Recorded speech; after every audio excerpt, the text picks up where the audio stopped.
Welcome back to my YouTube channel learn with me exam में आपका स्वागत है। हम आशा करते हैं कि आप स्वस्थ और मस्त होंगे।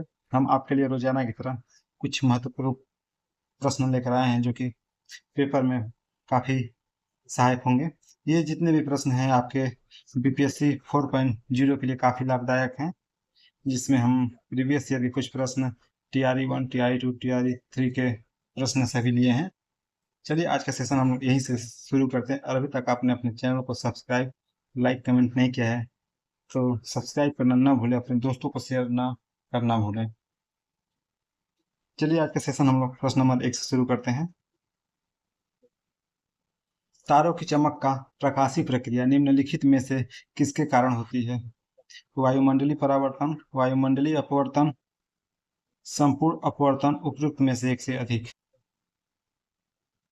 वायुमंडलीय परिवर्तन, वायुमंडलीय अपवर्तन, संपूर्ण अपवर्तन, उपयुक्त में से एक से अधिक। तारों की चमक का प्रकाशीय प्रक्रिया निम्नलिखित में से किसके कारण होती है? कौन सा इसका ऑप्शन सही होगा?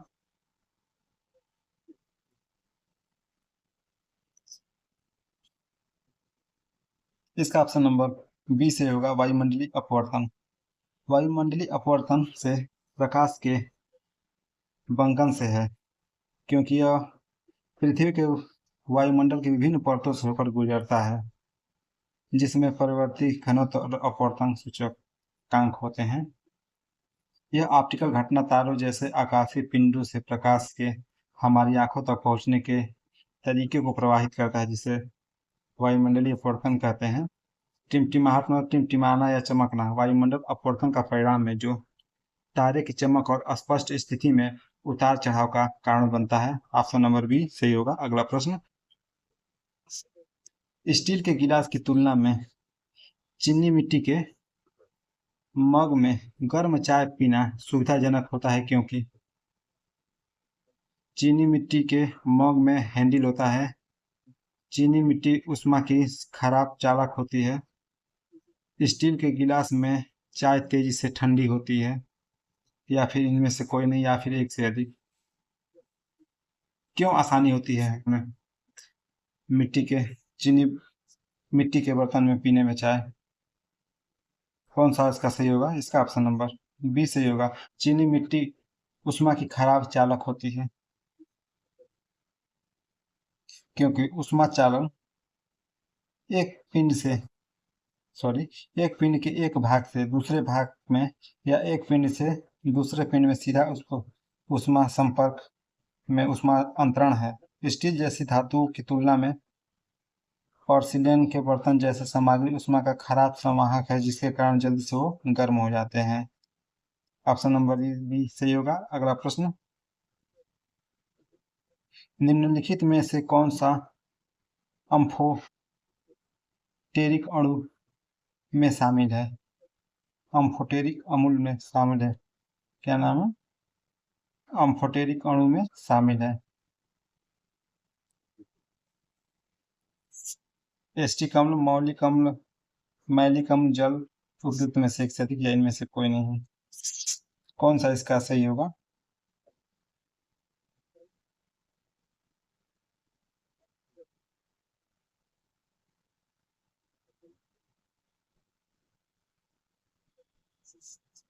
अम्फोटिक अणुओं में कौन सा शामिल है?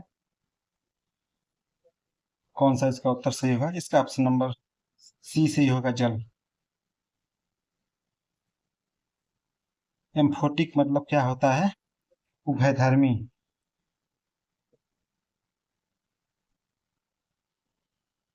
उभयधर्मी होता है। उभयधर्मी वे अणु होते हैं जो अम्ल और क्षारक दोनों के रूप में अभिक्रिया कर सकते हैं। ये पदार्थ जिस वातावरण में है उसके आधार पर एक प्रोटॉन मतलब कि अम्लीय व्यवहार दान कर सकते हैं, और एक प्रोटॉन मूल व्यवहार स्वीकार कर सकते हैं। पानी एक प्रोटॉन को स्वीकार करके क्षारक के रूप में भी कार्य कर सकता है, जैसे कि हाइड्रोजन क्लोराइड के साथ अभिक्रिया करके। जहाँ यह अपने मूल व्यवहार को प्रदर्शित करते हैं, हाइड्रोनियम आयन बनाने के लिए हाइड्रोजन आयन को स्वीकार करता है, जिसके लिए ऑप्शन नंबर सी से होगा, जल। अब अगला प्रश्न,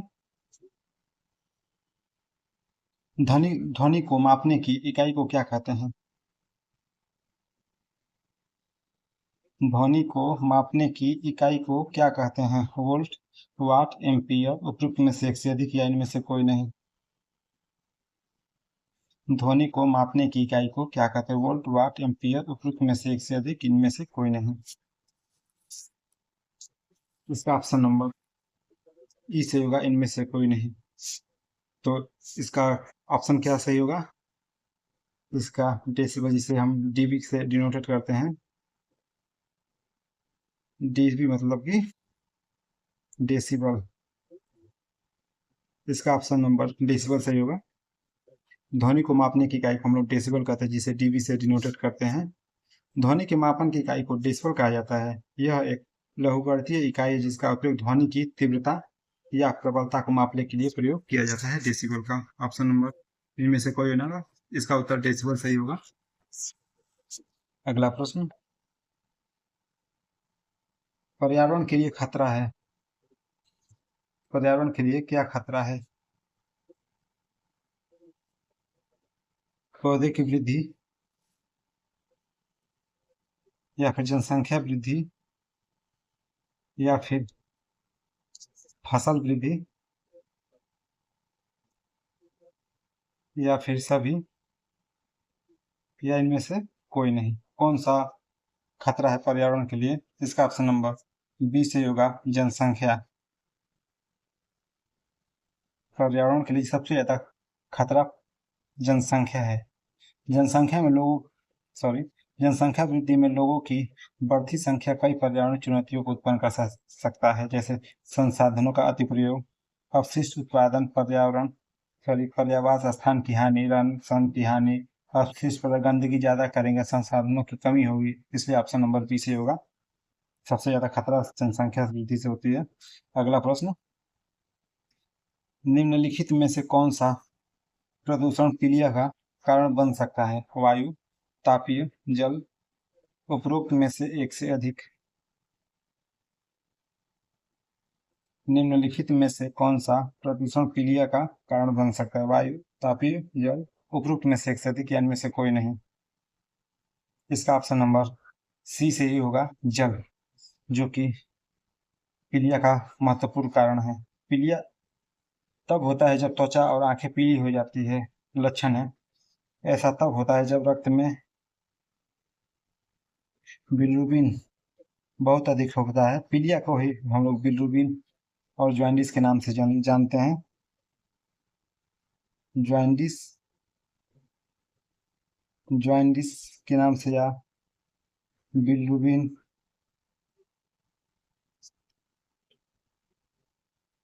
बिलिरुबिन जॉन्डिस पीलिया के नाम से जानते हैं। यह एक पीला रंग का होता है द्रव्य। गंदा पानी पीने या गंदे पानी का उपयोग करने से यकृत को संक्रमित करने वाले विषाणु फैल सकते हैं, जैसे कि हेपेटाइटिस है। हेपेटाइटिस को क्या कहते हैं? H B S A G HbSAg hepatitis है। ए या बी या सी, ये संक्रमण पीलिया का कारण बन सकते हैं। Option number C. अगला प्रश्न, बीओडी जैविक ऑक्सीजन मांग, मतलब बायोकेमिकल ऑक्सीजन डिमांड की उच्च मात्रा यह संकेत देती है कि, इसमें से कौन सी संकेत देती है बीओडी? पानी बहुत प्रदूषित है, पानी बहुत कम प्रदूषित है, या फिर जल में सूक्ष्म जीवों द्वारा कार्बनिक पदार्थ की खपत अधिक है, उपरोक्त में से एक से अधिक। कौन सा इसका उत्तर सही होगा? इसका ऑप्शन नंबर डी से होगा, एक से अधिक। बायो बीओडी मतलब जैविक ऑक्सीजन की मांग उच्च मात्रा इंगित करते हैं जल में पर्याप्त मात्रा में कार्बनिक पदार्थ हैं, जैसे वाहित मल, कृषि अपवाह या अन्य प्रदूषक में। जैसे हम लोग गंदगी कर देते, पानी में मौजूद हो जाता है एक कार्बनिक पदार्थ, जिससे हमें हानि होती है। बीओडी के उच्च स्तर से पता चलता है कि जल में सूक्ष्म जीवों की उपस्थिति बढ़ गई है, इसीलिए बीओडी किया जाता है, जो कार्बनिक पदार्थों का उपभोग करते हैं और ऑक्सीजन के स्तर को कम करते हैं। यह जलीय जीवन को नुकसान पहुंचा सकता है और जल के पीने के स्वास्थ्य और तंत्र का समर्थन करने में सही उपयोग यह अनुपयुक्त है, इसलिए ऑप्शन नंबर डी सही होगा। अगला प्रश्न, हेपेटाइटिस ए किस प्रकार की बीमारी है? ये पिछले प्रश्न में भी हम लोग कुछ मिनट पहले कराए हैं। हेपेटाइटिस ए किस प्रकार की बीमारी है? खाद्य प्रदूषण या जल जनित रोग या वायु से या फिर उपयुक्त में से एक से अधिक, यानी में से कोई नहीं। इसका कौन सा उत्तर सही होगा? इसका ऑप्शन नंबर डी सही होगा, उपयुक्त में से एक से अधिक।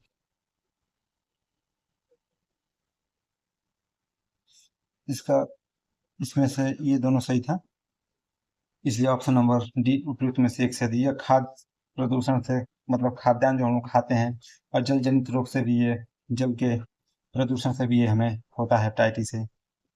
यह एक विषाणु जनित संक्रमण है जो यकृत को प्रभावित किसे करता है? प्रभावित किसे करता है? यकृत को प्रभावित करता है। यह विषाणु सामान्यतः संक्रमित व्यक्तियों के मल में पाया जाता है। सोच लीजिए कितनी खतरनाक है। दूषित खाद्य या पानी का सेवन करने से यह विषाणु दूसरों में फैल सकता है। Option number D. अगला प्रश्न,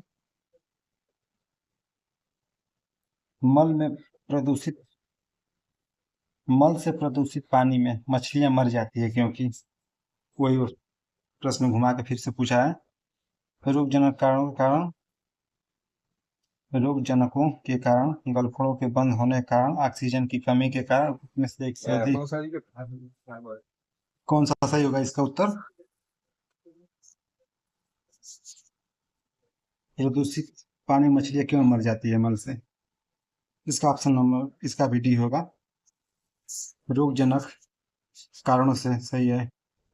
गलफड़ों के बंद होने के कारण सही है। चलिए अगला प्रश्न, किसी शब्दकोश में लिखे छोटे अक्षरों को पढ़ते समय आप निम्न में से कौन सा लेंस पसंद करेंगे? 50 सेंटीमीटर फोकस दूरी का अवतल लेंस, दूसरा 50 सेंटीमीटर फोकस दूरी का उत्तल लेंस, या 5 सेंटीमीटर फोकस दूरी का अवतल लेंस, या उपयुक्त में से एक से अधिक, या इनमें से कोई नहीं। कौन सा इसमें से लेंस लेना आप पसंद करेंगे? इसका ऑप्शन नंबर कौन सा सही होगा? सभी साथी उत्तर दें।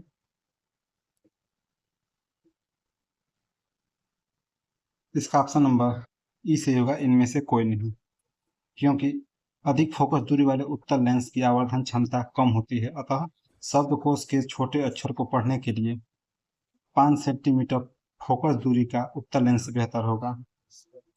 इस फोकस दूरी के लिए कौन सा लेंस? उत्तल लेंस। ये ऑप्शन सही होगा आपका, उत्तल लेंस, ऑप्शन नंबर ई, इनमें से कोई नहीं। लेकिन इसका रियल उत्तर होगा 5 सेंटीमीटर उत्तल लेंस। ये उत्तर सही है इसका। चलिए अगले प्रश्न, वायु प्रदूषण का प्रभाव मुख्यतः निम्नलिखित में से किस भाग पर किसी वस्तु का प्रतिबिंब बनाते हैं? वायु प्रदूषण का प्रभाव मुख्यतः निम्नलिखित में से किस भाग पर किसी वस्तु का प्रतिबिंब बनाते हैं? परितारिका, कार्निया, दृष्टिपटल, उपरोक्त में से एक से अधिक, या इनमें से कोई नहीं।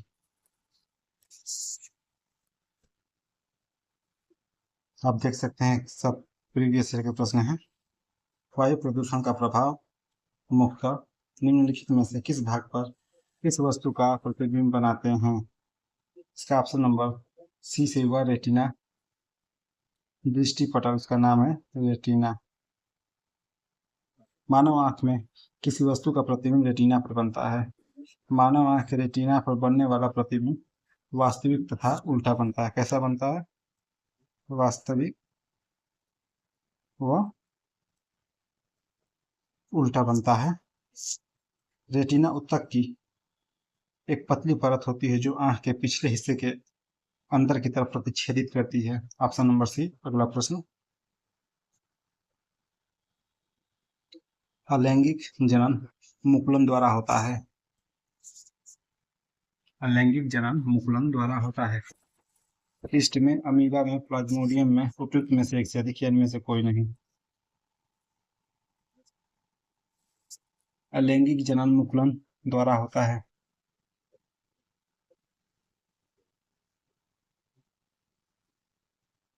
अलैंगिक जनन मुकुलन द्वारा होता है। इष्ट में अमीबा में प्लाज्मोडियम उपयुक्त में से एक सदी या इनमें से कोई नहीं। इसका ऑप्शन नंबर ए सही होगा। इष्ट में मुकुलन द्वारा होता है। इष्ट में एक मुकुलन एक प्रकार की अलैंगिक जनन प्रक्रिया है। इस विधि में शरीर पर एक छोटा सा उभार बाहर की ओर निकलने लगता है, जैसे मुकुलन बट कहते हैं, मुकुलन कहते हैं। यह धीरे धीरे बड़ा होकर जनक जीव से अलग होता है। इष्ट में अलैंगिक जनन मुकुलन द्वारा संपन्न होता है। ये ऑप्शन सही होगा ए। अगला प्रश्न, परागकोश में होते हैं अंडाशय परागकण बाह्य तक उपयुक्त में से एक से अधिक या इनमें से कोई नहीं। परागकोश में कौन सा ऑप्शन सही होगा? इसका ऑप्शन नंबर बी सही होगा। परागकण। परागकोश में होते हैं परागकण। पुंकेसर में एक द्विपालिका रचना होती है जिसे परागकोश कहते हैं। परागपुट में ही परागकण की उत्पत्ति होती है। परागकण ही वास्तविक नर युग्म होता है। Option number B. अगला प्रश्न, निम्नलिखित में से कौन मादा जनन तंत्र का भाग नहीं है? गर्भाशय, अंडाशय, शुक्लवाहिका, उपयुक्त में से एक से अधिक या इनमें से कोई नहीं। मतलब कि मादा का भाग नहीं है, मतलब इसका मतलब कि पुरुष का होगा। देखिए, वो 10+2 में दिया हुआ प्रश्न है बीपीएससी का। इसका ऑप्शन नंबर सी से होगा।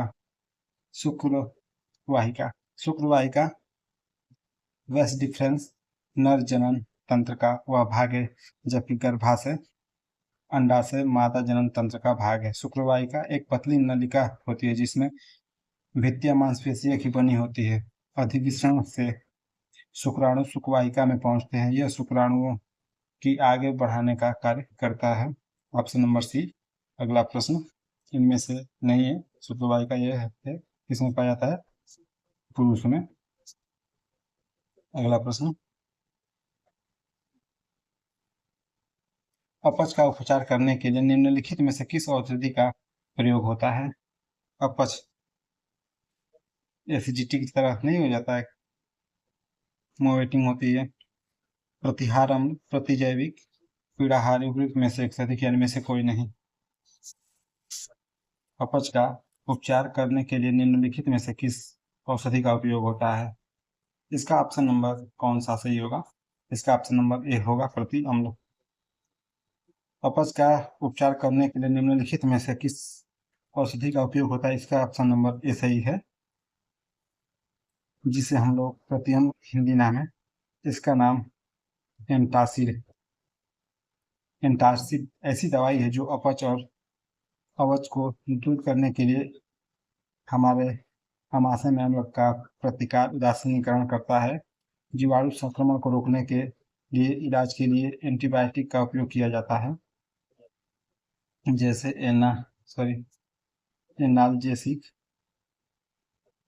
जो ये एनाल्जेसिक है, यह दर्द निवारक भी कहा जाता है। ऐसी दवाएं जो सिर से लेकर गठिया तक के विभिन्न प्रकार के दर्दों से राहत मिलता है एनाल्जेसिक से। ऑप्शन नंबर इसका ए सही होगा। अपच का उपयोग प्रतिअम्ल से किया जाता है, एंटासिड से।